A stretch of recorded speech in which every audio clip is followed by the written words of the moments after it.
Bismillahirrahmanirrahim. Assalamualaikum warahmatullahi wabarakatuh. Perkenalkan, nama saya Farunisa Atiali, NPM 185040037, dan rekan saya yang bernama Nur Hanifah, NPM 185040044. Di sini kami akan mempresentasikan tentang serangga sebagai penginvestigasi. Serangga sebagai penginvestigasi. Serangga merupakan kelompok hewan dengan memiliki jumlah ordo yang paling banyak di antara semua hewan dan memiliki penyebaran yang luas di dalam semua habitat dengan berbagai macam kondisi lingkungan. Serangga juga mampu bertahan hidup dengan berbagai makanan seperti makanan yang sudah bangkai. Nah, sehingga serangga dapat digunakan untuk investigasi kriminal yang dikaji dalam ilmu etnomologi forensik. Etnologi forensik merupakan salah satu cabang dari sains forensik yang memberikan informasi mengenai serangga yang digunakan untuk menarik kesimpulan ketika melakukan investigasi. Dalam kasus etnologi forensik ini, lalat merupakan invertebrata primer yang mendekomposisi komponen organik pada hewan, termasuk juga mayat manusia, menyebabkan perubahan dalam menimbulkan sesuatu komunitas dalam mayat secara ekologi. Serangga yang berfungsi sebagai pengurai sisa-sisa organisme yang sudah mati diantaranya adalah serangga pemakan bangkai, yaitu Necophagus. Nah, serangga Necophagus ini mengalami dinamika suksesi populasi dan berbagai spesies yang berada secara ekologis pada tubuh bangkai. Nah, seperti gambar yang di samping, contohnya gambar yang di atas ini, mekanisme dekomposisi pada bangkai babi yang selama 6 hari. Nah, gambar yang di bawah ada 4 macam ya. Yang pertama itu instar 3 Chrysomcia, yang kedua overview TKP, yang ketiga mayat korban yang dibakar, yang keempat larva lalat yang ditemukan di wajah dan di kepala. Ahmed et al. 2004 menyebutkan terdapat 4 kategori secara ekologi untuk mengidentifikasi suatu komunitas pada bangkai. Yang pertama, adanya spesies Necophagus yang memakan bangkai atau mayat. Adanya predator dan parasit terhadap spesies Necophagus yang memakan serangga. Yang ketiga, adanya spesies omnivora seperti semut, lebah, dan beberapa jenis kumbang. Yang keempat, adanya spesies lain seperti laba-laba yang menggunakan bangkai sebagai tempat tinggal. Bangkai mengeluarkan senyawa kimia saat proses dekomposisi karena serangga sensitif pada senyawa tersebut. Salah satu serangga Necophagus adalah lalat yang masuk dengan tujuan bertelur.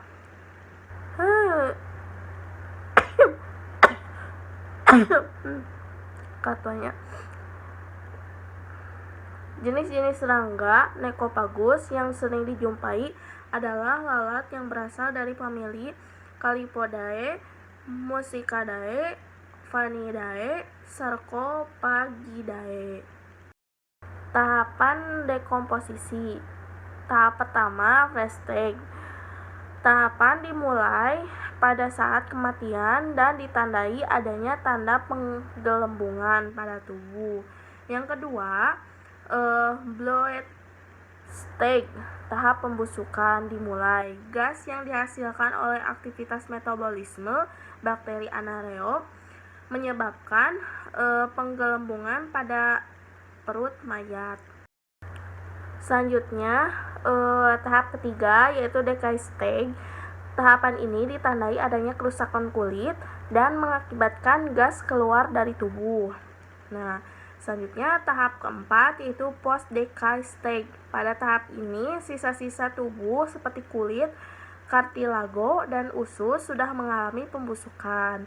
Yang terakhir yaitu tahap kelima, skeletal stage. Pada tahap ini hanya tersisa tulang berulang dan rambut. Selanjutnya, entomotoksikologi. Kajian entomotoksikologi yang mempelajari sampel toksin yang terdapat pada serangga selama proses dekomposisi dan digunakan untuk mendeteksi adanya obat dan berbagai macam toksin pada jaringan tubuh mayat. Nah, pada kasus entomotoksikologi, serangga dan mayat dapat digunakan untuk analisis toksikologi, namun ada kelemahan dalam salah menghitung tahapan perkembangan serangga. Selanjutnya, estimasi waktu kematian. Ahli etnomologi forensik memeriksa bukti serangga pada mayat dan menentukan berapa lamanya serangga di mayat. Periode waktu diinterpretasikan dalam postmortem interfasil atau yang disebut PMI. PMI dibagi dua, yakni precolonization interval atau pre-CI dan post-colonization interval atau post-CI. Selanjutnya, di sini ada gambar fase entomologikal. Gambar ini menggambarkan periode kolonisasi dan aktivitas serangga pada mayat. Adapun perubahan-perubahan pada mayat manusia setelah mengalami kematian disajikan pada tabel 1. Pola-pola perubahan pada tabel 1 dapat digunakan untuk mengetahui estimasi waktu kematian pada manusia. Untuk mengukur waktu kematian dapat digunakan suhu yang dibutuhkan oleh serangga untuk hidup. Serangga merupakan hewan poikilotermik atau hewan yang suhu tubuh dan aktivitas metabolismenya dipengaruhi oleh lingkungan. Waktu kematian dapat dihitung dengan menggunakan rumus ADH sama dengan waktu kali temperatur kurangi temperatur basal, atau ADD waktu dikali temperatur kurang temperatur basal.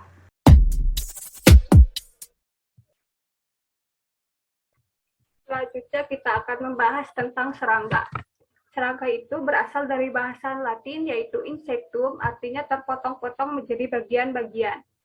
Ukuran tubuh serangga ini bermacam-macam, ada yang berukuran panjang dan ada juga yang berukuran mikroskopis. Tubuh serangga terdiri dari 3 bagian, yaitu kepala atau kaput, dada atau toraks, serta abdomen atau perut. Serangga ini memiliki jumlah yang sangat besar dan tersebar di seluruh dunia. Bisa ditemukan di permukaan tanah ataupun di air. Serangga ini tidak memiliki paru-paru, namun dapat bernapas melalui sejumlah lubang-lubang kecil yang berada di tubuhnya, disebut dengan trakea. Pada saat bernapas, udara akan masuk kepada tubuh serangga melalui lubang-lubang tersebut dan kemudian disalurkan ke seluruh tubuh langsung ke jaringan-jaringan. Nah, serangga ini termasuk ke dalam golongan hewan yang berdarah dingin. Saat suhu lingkungannya menurun, suhu tubuh serangga akan ikut menurun, yang menyebabkan proses fisiologis menjadi rendah. Hal ini dikarenakan serangga ini mampu menyimpan senyawa gliserol dalam jaringan tubuhnya. Selanjutnya yaitu klasifikasi serangga. Klasifikasi serangga terdiri dari 2 kelompok, yaitu yang pertama Apterygota, merupakan kelompok serangga yang memiliki ciri-ciri tidak mempunyai sayap atau sedikit sayap. Kelompok ini tidak mengalami metamorfosis dan umumnya mempunyai ukuran kurang dari 5 mm. Apterygota ini hidupnya di tempat lembab di mana dia mengandung humus atau sampah organik. Dan kelompok ini juga akan memakan buku atau pakaian, seperti spesies Lepisma saccharina atau biasa disebut dengan kutu buku. Yang kedua yaitu Pterygota. Kelompok serangga ini memiliki ciri-ciri yaitu mempunyai sayap dan ada juga yang tidak mempunyai sayap, mengalami metamorfosis dan tipe mulutnya yaitu bervariasi. Selanjutnya yaitu ciri-ciri serangga. Seperti yang disebutkan tadi, tubuhnya dibedakan menjadi 3 bagian, yaitu kepala, dada, dan perut. Alat mulutnya digunakan untuk menggigit, mengunyah, menghisap, dan menjilat. Bentuk kakinya berubah sesuai dengan fungsinya. Pada bagian kepala, terdapat satu pasang mata majemuk, memiliki mata tunggal, dan satu pasang antena yang berfungsi untuk alat peraba dan alat perasa. Tempat hidupnya di permukaan tanah atau air. Sistem peredaran darahnya terbuka, dan darahnya ini berfungsi untuk mengantarkan nutrisi ke seluruh tubuh. Alat kelaminnya terpisah, alat pencernaannya terdiri dari mulut, kerongkongan, tembolok, lambung, usus, rektum, serta dikeluarkan melalui anus. Pada bagian mulut ini terdapat mandibular, maksila, serta bibir atas yaitu labrum dan bibir bawah labium. Nah, sistem pernapasan pada trakea ini disebutkan tadi jika pernapasannya itu menggunakan lubang-lubang yang berada di tubuhnya yang disebut dengan trakea. Selanjutnya yaitu peranan serangga. Serangga ini memiliki peranan pada bidang pertanian, perikanan, peternakan, dan industri. Sehingga peranan serangga ini ada yang menguntungkan dan ada juga yang merugikan. Yang pertama yaitu berperan sebagai pitofag. Serangga pitofag ini menyerang tanaman dengan cara menusuk atau menghisap, ataupun menggigit atau mengunyah. Serangga pitofag ini berperan sebagai hama yang dapat mengakibatkan kerusakan pada tanaman sehingga otomatis akan merugikan para petani secara ekonomis. Contoh serangga pitofag ini yaitu wereng batang coklat. Yang kedua yaitu berperan sebagai predator yang berperan untuk menekan populasi serangga pitofag yang berfungsi sebagai hama. Serangga ini memangsa dengan menggigit, mengunyah, menusuk, menghisap mangsanya. Yang ketiga yaitu sebagai parasitoid, merupakan serangga yang memarasit dengan menghisap tubuh serangga dan mematikan inangnya. Selanjutnya yaitu serangga yang berperan dalam vektor penyakit tumbuhan yang umumnya akan membahayakan tumbuhan karena perannya bisa sebagai pitofag, sebagai hama yang menyerang langsung tumbuhan atau dengan menularkan patogen penyebab penyakit pada tumbuhan, sehingga menyebabkan kerusakan pada tumbuhan itu. Yang selanjutnya yaitu serangga sebagai penyerbuk. Nah, serangga sebagai penyerbuk ini memiliki peranan yang menguntungkan karena memiliki peranan yang dapat meningkatkan produktivitas tanaman. Contohnya seperti lebah. Selanjutnya yaitu peranan serangga pada bidang perikanan, peternakan, dan industri. Pada bidang perikanan dan peternakan, serangga ini memiliki peran sebagai sumber pakan terhadap ikan ataupun ternak karena mengandung protein dan karbohidrat yang dibutuhkan. Nah, yang kedua yaitu pada bidang industri. Serangga menghasilkan berbagai produk-produk seperti ulat sutra yang dapat menghasilkan sutra pada industri pakaian. Peran selanjutnya untuk manusia. Nah, untuk manusia ini ada yang menguntungkan, yaitu dapat bermanfaat bagi petani untuk membantu dalam proses penyerbukan bunga. Bisa menghasilkan madu, contohnya lebah madu, dan dalam bidang industri, seperti yang disebutkan, ulat sutra akan membuat dan menghasilkan sutra. Yang merugikannya yaitu bisa merusak tanaman yang dibudidaya oleh manusia, contohnya belalang. Nah, yang kedua yaitu bisa merusak bahan bangunan, contohnya kumbang ataupun rayap. Nah, yang terakhir yaitu bisa menularkan beberapa penyakit, contohnya lalat dan kecoa. Nah, untuk lalat ini bisa menularkan lewat makanan. Selanjutnya yaitu perkembangbiakan serangga. Masa perkembangan serangga ini di dalam telur dinamakan dengan perkembangan embrionik. Dan setelah serangga keluar atau menetes, telur akan dinamakan perkembangan pasca embrionik. Nah, serangga ini selama pertumbuhannya dari telur sampai imago atau dewasa akan mengalami metamorfosis. Nah, metamorfosis ini merupakan proses perubahan bentuk secara bertahap menuju ke arah dewasa atau imago. Metamorfosis pada serangga terdiri dari dua, yaitu metamorfosis tidak sempurna atau hemimetabola, yaitu telur menetes menjadi nimfa atau miniatur dewasa dan dewasa.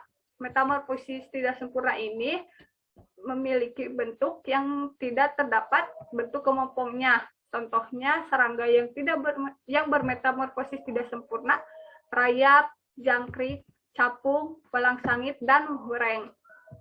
Yang kedua yaitu metamorfosis sempurna, yaitu telur yang menetes menjadi larva, kemudian berkembang menjadi pupa, dan akhirnya menjadi dewasa atau imago.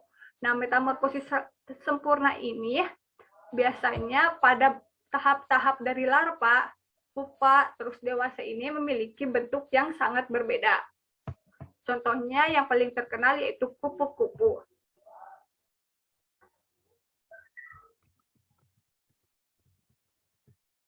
Bisa dilihat, jika yang pertama yaitu metamorfosis tidak sempurna, telur nimfa dewasa ini memiliki bentuk yang sama. Nah, sedangkan untuk metamorfosis sempurna, telur larva pupa dewasa ini memiliki bentuk yang berbeda-beda. Selanjutnya yaitu faktor yang mempengaruhi perkembangan serangga. Ada dua faktor, yaitu faktor dalam dan faktor luar. Untuk faktor dalam ini, yang pertama itu kemampuan berkembang biak. Kemampuan berkembang biak suatu jenis serangga dipengaruhi oleh kepiridian dan fekundinitas serta waktu perkembangan. Kepiridian ini merupakan besarnya kemampuan suatu jenis serangga untuk melahirkan keturunan baru. Serangga umumnya memiliki kepiridian yang cukup tinggi, sedangkan fekunditas merupakan kemampuan untuk memproduksi telur. Yang kedua yaitu perbandingan kelamin. Perbandingan kelamin ini perbandingan antara jumlah individu jantan dan betina yang diturunkan oleh serangga betina. Yang ketiga yaitu sifat mempertahankan diri. Serangga ini memiliki alat untuk mempertahankan dan melindungi dirinya dari musuh. Kebanyakan serangga akan lari dengan cara terbang, meloncat, ataupun berenang. Yang terakhir, siklus hidup.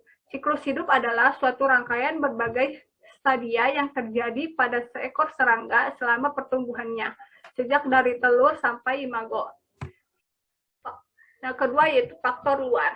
Yang pertama, suhu. Serangga ini memiliki kisaran suhu untuk mereka hidup. Jika di luar kisaran suhu tersebut, serangga akan mati kedinginan dan kepanasan. Yang kedua yaitu kelembaban. Kelembaban tanah, udara, dan tempat hidup serangga merupakan faktor yang dapat mempengaruhi perkembangan serangga. Umumnya, serangga tahan terhadap terlalu banyak air, namun jika kebanyakan air akan membahayakan bagi beberapa serangga. Faktor luar selanjutnya yaitu cahaya. Cahaya matahari dapat mempengaruhi aktivitas dan distribusi lokalnya. Serangga ada yang bersifat diurnal, yakni yang aktif pada siang hari mengunjungi beberapa bunga, meletakkan telur, atau makan pada bagian-bagian tanaman yang lain.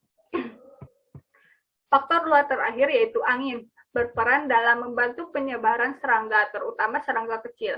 Misalnya apid yang termasuk ke dalam ordo Homiptera. Dapat terbang terbawa oleh angin sejauh 1.300 km.